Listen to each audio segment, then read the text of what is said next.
Vladimir Putin just several weeks ago and said that their relationship was unlimited. The Chinese people that are trapped inside of Ukraine regret that statement. The good people of Russia, who know that their leader is destroying human life in ways that are random and evil and depraved, I think there are many Russian people who can see that this isn't the right direction. It's not what they want for their country either. I think every leader has to confront the fact that the world is watching what takes place in ways that in previous conflicts the world couldn't see. And each and every day you're watching the world unite in ways that I think are important and fundamental. I pray only this. We weren't able to deter Vladimir Putin from doing what he did in Ukraine, from crossing this line, from now launching countless weapon systems that could be aimed only at destroying morale and civilian life and aren't truly military targets. That is a failure to uphold a deterrence model that convinces folks like Putin that they ought not engage in this activity. I am convinced that if we all do the right thing, the United States, Taiwan, every country in Southeast Asia, Pacific Island nations, Australia, Japan, South Korea, if we all work together to build out a consistent understanding that we're going to draw the line, we're going to be prepared to fight for the things that matter most of us, that we can continue to keep military deterrence in place. And then finally, much of what Xi does to the world isn't military. Much of what he does is diplomatic, it is information warfare, it is economic warfare. We've all seen this. America's seen them, Xi Jinping and the Chinese Communist Party steal billions of dollars worth of technology and destroy countless jobs across the United States of America. We have to confront the Chinese Communist Party in every dimension of Xi's use of his power, because he is using every element of his power, his nation state's power, to try and undermine the Western way of life. Thank you. And yes? 那面对世界上许多的独裁政权呢，我们其实都看到非常类似的风险，就是独裁的强权正在欺负周边的国家。我们现在目睹的俄罗斯就是一个很好的例子。我们同时也看到说，其实乌克兰人民其实也都起身捍卫自己的国家。其实习近平他本身也正在看在眼里，正在观察俄罗斯接下来的动态。那一边观察，我们一边在台湾其实也要有信心，知道说我们周边有许多的朋友，在全世界有许多的朋友。那现在说，我们知道说，俄罗斯他们的民众其实也不见得认同他们的领导人的作为。可是我们其实，在俄罗斯这边的嚇阻的工作其实已经为时已晚。俄罗斯已经发动了攻势，已经摧毁了许多乌克兰的民生、经济等等。但是我们身处在东亚太平洋地区，我们这几个国家其实都可以做好准备，能够进一步了解说独裁的政权对于外界的野心有多少。那这样子的话，只要能够充足的准备，就能够有效的嚇阻。那接下来基本上，我们知道习近平除了在军事之外的力量，他也有许多情报、外交跟经济方面的力量，这些也都是我们包括美国跟台湾在内，其实都有目共睹的。像以美国来讲，他们也都切身的体会到中国是如何的去窃取他们的智慧财产跟情报。那习近平他基本上也运用了非常多他们国家的力量，正在破坏西方的民主生活方式。Thank you. So the next question is regarding some of the issues already discussed this morning.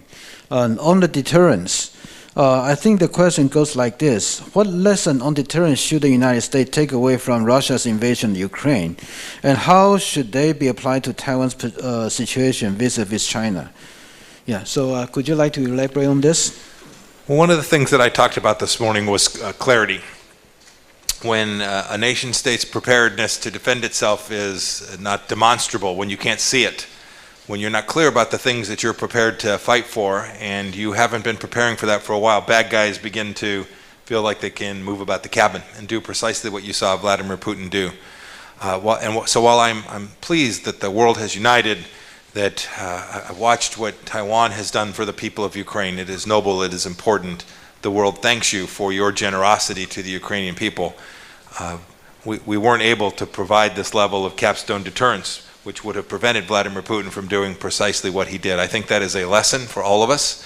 This morning I made the simple declarative statement that we should just acknowledge the reality that the Republic of China Taiwan deserves to have its sovereignty. It's diplomatic sovereignty, it's economic sovereignty, it's political sovereignty, that the United States ought to recognize that as fundamentally consistent with who we are as a nation and where Taiwan places itself in the world. I think it's those kinds of things, that clarity, that recognition of the simple truths, the things we all know, but sometimes we're just a little worried that even saying so might provoke a bad guy. I think we've realized that the most provocative thing one can do is fail to demonstrate resolve. I think when the world sees alliances frayed, or they hear disinformation from the CCP or from Russia that says that the West, those of us who value democracy and freedom, that our nations are in decline, I think when they hear those repeated and we aren't resolved to demonstrate that those are fundamentally untrue, that authoritarian regimes feel more free to undertake precisely the kind of adventurism that's killing Ukrainians today. We can't let that happen. It is too sacred a duty to do better than that. We have the capacity to do it. I'm confident that we all have the will to do it. It will take determined leadership to execute that, and I'm counting on the United States and Taiwan to both be part of leading that model, which will create a system which prevents authoritarian regimes around the world from using force to try and destroy the people of a sovereign nation. And 就像早上说过的一样，所谓清晰的明确态度其实非常的重要，态度要明确，我们的准备要明确，才能够有效嚇阻。那现在我们看到乌克兰的情势之下，其实许多的国家也都团结在一起。那当初要嚇阻俄罗斯这样子的工作，基本上已经失败了，使得乌克兰目前深陷战火当中，这是我们的一大教训。那其实早上的演讲当中，国务卿也有提到，必须要认清楚中华民国台湾的主权事实，这是美国必须要认清的事实，就是因要认清这样的事实，才能够做到所谓的清晰又明确。有些人可能会疑惑说，这样子的一个说法跟做法是不是会挑衅到其他的强权？但是其实国务卿认为，真正会挑衅强权的，就是缺乏决心的展现。一旦没有展现决心，才会让这些强权觉得有机可乘。只要我们觉得害怕，只要我们相信了许多强权的宣传，说西方跟民主的世界正在走下坡，像这样子的非事实的宣传的话，那其实我们都会受害。事实上，乌克兰已经受害了，我们要汲取这个教训。那此时，美国跟台湾应该要做的就是设立一个体系，透过这个体系，使得强权不会用武力去摧毁我们的生活方式。Yeah, the next question is also about the Ukraine-Taiwan. It's like this: the Russia-Ukraine conflict has made Taiwanese nervous about the situation across the Taiwan Straits. What concrete steps can the United States, you think, can take to de-escalate the situation? You know, I've talked about this already. There are three pieces of this. The first is, I think one of the lessons from what Vladimir Putin has done is that we need to make sure that every freedom-loving nation is more dependent on other freedom-loving nations and less dependent on authoritarian regimes. I mean that economically, and I mean that diplomatically. We saw what happens when European countries are dependent on Russian gas. It is something that we tried in our 4 years to convince Europeans to walk away from, right? Finishing a pipeline that made Germany even more reliant on Russian gas created enormous risk that in the moment there would have to be a pause because this was going to have an enormous impact on the German people. We need to make sure that our economic relationships are with friendly nations, rights-respecting nations, freedom-loving nations, and much less connected to those that in the pinch, in the moment when they might want to act in a way that's counter to our desire to protect our way of life, our families, that will have economic challenges. Second, we need to make sure that our military and diplomatic relationships are at the level that they deserve. And I spoke to that some this morning, so I'll just leave it there for now.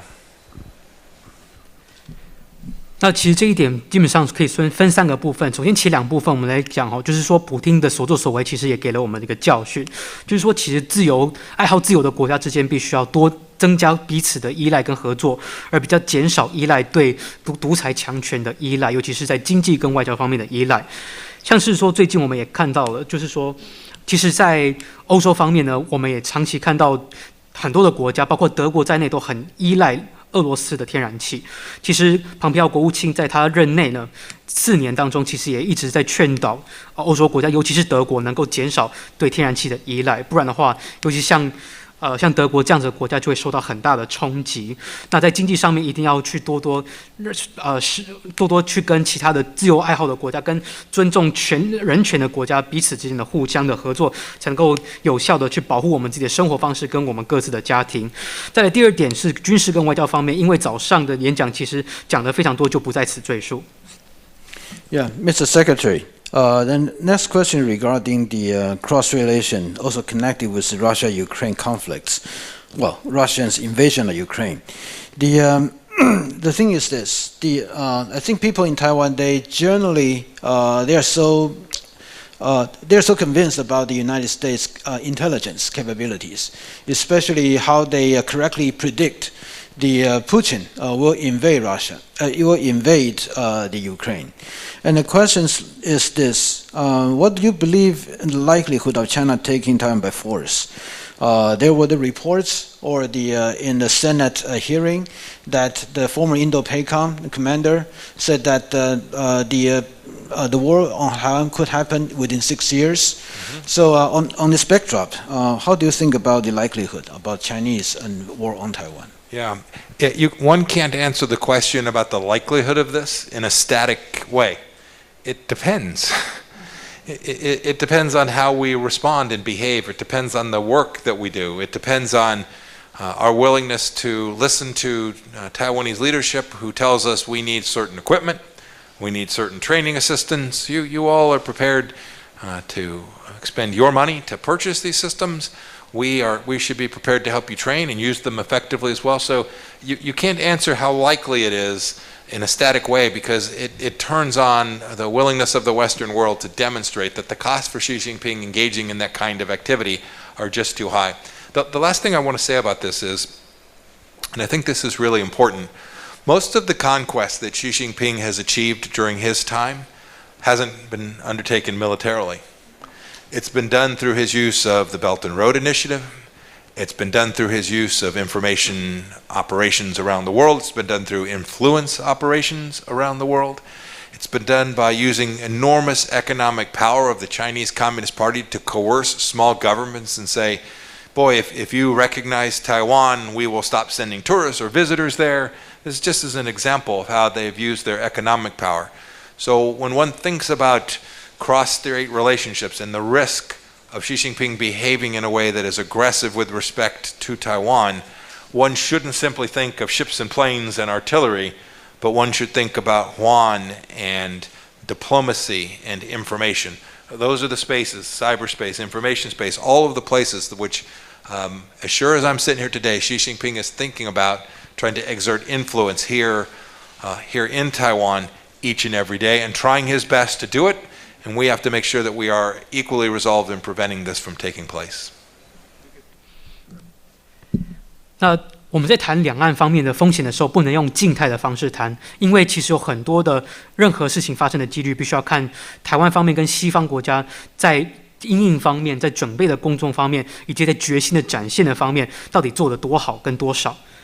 例如说像我们像以美国来讲，他们就会比较希望说能够去多倾听台湾的高层怎么样去表达对于军事设备的需求，对于军事训练的援助的需求。那这个时候，如果台湾已经展现决心，愿意出一笔钱去来购买特定的一些装备的话，那美国自然也会想要去提供相关的训练，去训练台湾的军事的单位，去做进一步的准备。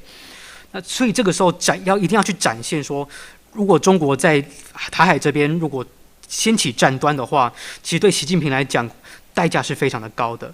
这边的一大重点就是说，我们也必须要认识到，除了战争这个议题的框架之外，因为这个框架是军事的，所以呢，我们要进一步了解到，其实习近平从他上任到现在以来，他对于周边的一些征服的许多的情势，并不是军事方面的征服，而是运用他们的情报、他们的经济的力量、他们的网络论述的力量，想办法去影响非常多的小国跟周边的社会。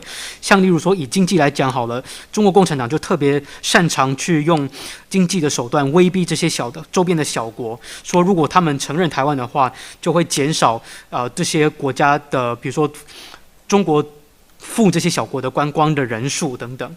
所以在这个时候呢，我们必须要去了解说，习近平他在军事以外，在经济或者是外交方面的其他的攻势会带来哪些风险，这是一并要讨论的。Mr. Secretary, I am going to pose several questions regarding China-Russia here. I think the first question is that many people think that China benefits most from the current conflict in Ukraine, as both Russia and West are struggling. And there are several speculations about the origin of this Russia's invasion of Ukraine, whether China not only knows beforehand, but also encouraged it in order to achieve the result or not. But there are also some speculations in the past regarding the differences between China and Russia, and also the China this time, for example, did not endorse publicly about Russia's position on Ukraine. So those are the different pieces of the fluid situation, and how would you like to comment on those? I don't know how much Xi Jinping knew about Vladimir Putin's intention.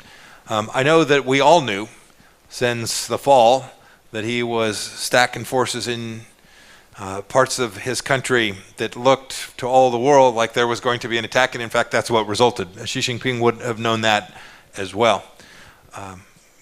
Xi Jinping has now provided not only rhetorical support, right, the statement before the Olympics which said that they'll have unlimited friendship. He has certainly lived up to that during this conflict. He has not done what he needed to do. As a member of the UN Security Council, they should have made clear that aggression against a sovereign nation was unacceptable. They chose not to do that. And so I don't think we should give any quarter to Xi Jinping in terms of him having tried to play this both ways. Xi Jinping has not done the things that nations must do when other nations are attacked and are victims of aggression.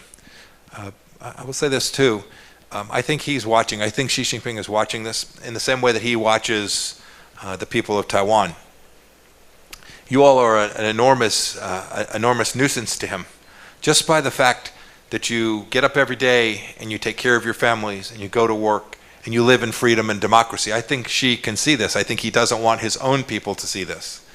I think Putin's suffering the same thing. I think as the Russian people learn of the atrocities that are taking place in Russia today, I think as they see what Putin is doing to these women and children in Ukraine, I think this will redound much to Putin's detriment. You should know that I think Xi is watching. He doesn't want this nation to have its sovereignty, because democracy flies in the face of everything that allows him to continue his authoritarian regime. If the 900 million, if the billion Chinese people who aren't part of the Chinese Communist Party were to have their way, I am convinced they would like to live more like people do here in Taiwan than the people do there on the mainland. We tried for years, the world, the West, a theory that we began in the United States in 1970s that said if we engage more with the Chinese Communist Party, we will make them richer and we will make them, the people of China, freer. We were half right. That engagement made them incredibly wealthy, much richer than they were. It didn't make them 1 ounce freer. And the work that we do, the work that our two nations do together, is sending a message to authoritarians like Putin and like Xi and like Chairman Kim and the Ayatollah. The list goes on.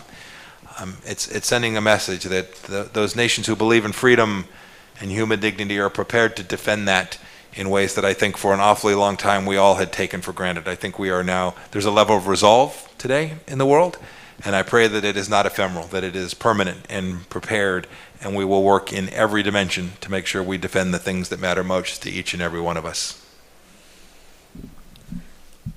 习近平到底知不知道普丁的意图？其实我们很难说，但是至少我们从去年秋季看起来，从俄军的部署方面，我们就看出一些迹象了。其实像迹象这件事情，习近平当然应该也是心里知道的。那习近平他其实也针对俄罗斯提供了口头上面、语言方面的支持，尤其是在奥运期间，习近平也声音说过，中俄之间的合作是没有任何的限制的。而且再加上中国在作为联合国安理会的成员，其实就俄罗斯侵略乌克兰这件事情也投了弃权票，等于是没有尽联合国安理会成员的一个义务，那个义务就是要保护其他的主权国家不被另一个国家所侵犯。那其实习近平看待台湾人也是这样的，就是当台湾人每天都过着自由自在的生活的时候，其实习近平对此也不乐见。那当然，其实俄罗斯他们习近平他其实也是看着普丁他的军队正在侵犯着乌克兰男女老幼的这些生活，但是我们都知道一件事情，就是对独裁者来讲，民主的生活方式其实就是在阻挠着这些独裁者的所作所为。好，那接下来就是说，当初在美国比如说跟中国共产党的政权在进行交往的时候，其实当初美国方面的意图就是说，希望说透过让中国能够，如果随着中国变得更加的有钱的话，或许中国也会更加的自由。其实当初的想法也只对了一半，那一半就是中国的确变得非常的有钱，但是一丁点的民主跟自由都没有。所以这个时候，无论是台湾跟美国，我们所做的事情，就是要向这些独裁者，不只是习近平、普丁，还有所有的其他的独裁者，向他们宣示，就是所有支持自由、支持人民尊严的国家，基本上不但能够展现决心，而且这个决心是永久的。All right. The next question also related with the Russia, China, and the connection with Taiwan. Due to the previous questions, which sort of had the assumption about what Chinese acknowledgement about the Russia's invasions, then people started to wonder Russia's role in, for example, should the war on Taiwan by China happen. So how do you perceive the Russia's possible role, especially in the light of the current invasions? And in the past, did the United States ever thought about the Russia's possible involvement or role in Chinese war against Taiwan? Oh, sure. No, we've long known that Chinese military and the Russian military have worked on problem sets together. So this piece isn't new.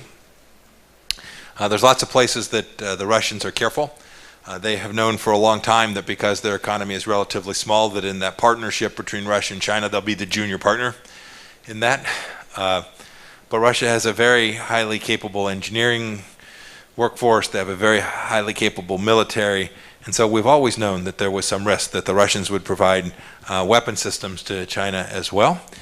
But more importantly, what you can see, I think, happening today is as the world is restricting Russia's capacity to trade in the ruble, to trade energy products, to move through the financial systems, its central bank, the gateway, the thing that provides the oxygen for the Russian economy is the yuan in China. It looks like they're going to build a big pipeline. It looks like they're going to build a big energy pipeline, a real physical pipeline. It looks like they're also going to build a massive financial pipeline, where it could well be that Xi Jinping provides the economic fuel that allows Vladimir Putin to continue this mission. I hope that Xi Jinping will see that that is not the right path forward, that he will himself fall afoul of these sanctions regimes.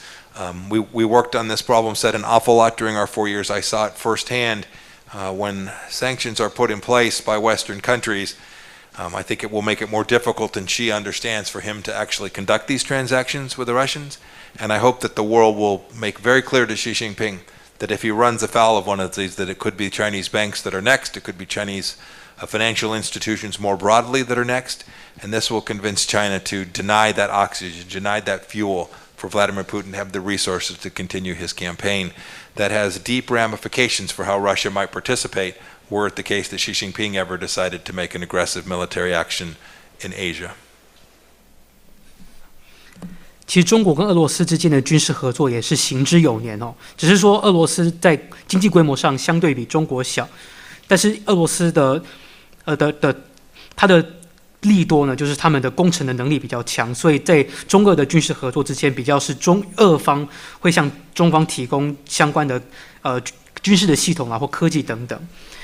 那现在我们全球因应俄罗斯的侵略主要是在限制俄罗斯对外贸易的能力，像是他们的金流跟货流等等，尤其是俄罗斯卢布的交易的这个能力。所以眼看全世界俄罗斯能够求援的对象似乎只剩下中国了。那的确，中国跟俄罗斯之间有比较蛮大规模的天然气管哦。那习近平很有可能也会向俄罗斯提供经济援助。我们只是希望习近平能够看得出来说，这样子做向俄罗斯提供援助并不是正道，因为在国务卿他的任内4年，其实也都看得很清楚。基本上只要有西方的制裁这样子的力道下去之后呢，像被制裁方向是俄罗斯这样子的国家，其实对外的交易其实是更难的。那如果习近平还是执意要这样子进行交易的话，那很有可能下一个被制裁的对象就是中国的银行以及金融体系了。那接下来俄罗斯它的动作会怎么样？中国的动作怎么样？那也会看说这些制裁的力道跟相关的援助的力道会怎么样影响这些国家在亚太地区的动作。Yeah. So next. Okay, so I was alerted that I'm sorry that we really had to cut short of this press conference because I was alerted that the secretary also has other engagement, emergency just come in. So this is the last questions. Well, I combine two of them together. The question is, how do you view your purpose come to Taiwan? That's a simple one. Another one is about, could you explain that the rationale behind in your last decision as the Secretary of State in lifting and all the restrictions about the U.S.-Taiwan official engagement, and some people would like to ask that why that did not happen earlier. Yeah. So that's a fair question. Why didn't it happen earlier? Look, the decision to treat Taiwanese diplomats coming to the United States the way we treat other diplomats was based on the fundamental idea that says this is in fact a sovereign nation, and the United States ought to treat Taiwanese diplomats no different than we treat diplomats from any other country. For years and years and years, we'd not done that. They're barnacle upon barnacle, new rule upon new rule, all frankly with an idea to somehow pacify or appease the Chinese Communist Party, to not anger the leadership in Beijing. That made no sense to me. You know why it didn't happen quicker? Bureaucracies are hard to move. We wanted to be thoughtful about how we did it. We wanted to make sure we did it in a way that was complete and transparent, and there was no intent to surprise anyone. It was simply a matter of getting America to the right place, to get to the right outcome. My trip here is perhaps a worthy place to conclude this interview. I had wanted to come here for an awfully long time.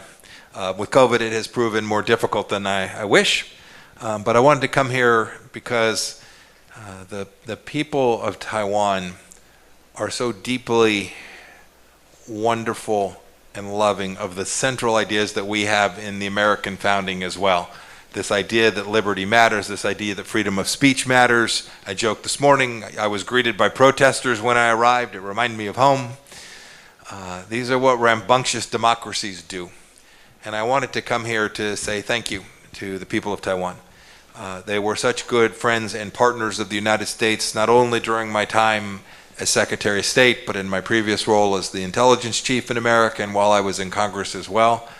I watched our economies grow alongside of each other. I watched our trade relationships expand, and I knew that mattered. It mattered to places like my home city of Wichita, Kansas, and it mattered to people all across the United States. And so I very much wanted to come here to be able to see firsthand this great place that I'd never had the chance to see, but to also thank the people here in Taiwan for all that you do to protect freedom for yourselves and for those of us around the world who care deeply to make sure that as many people as possible in the world get a chance to live in this way. Thank you. Yeah, please. 当初会决定去解除台湾外交的限制哦，其实就是说，既然台湾作为主权国家，这个事实存在，那台湾跟其他国家就要一视同仁。那在这之前，所有的一层又一层的一层又一层的奇怪的限制，其实都只是要安抚北京的当局。那其实这样子做并不合理。那可是我们知道说，我们并不能说，一念之间转了，很多的规定就直接当场消散殆尽哦，因为我们知道说你要改变一个政策，很多时候你必须要通过非常多繁文缛节，还有很多的关卡，而且再加上我们其实在美国内部的政治，其实很多的事情都要面面俱到，也要透明公开。那至于为什么想来台湾，其实国务卿想来台湾已经想很久了，疫情又使得旅行更加的困难。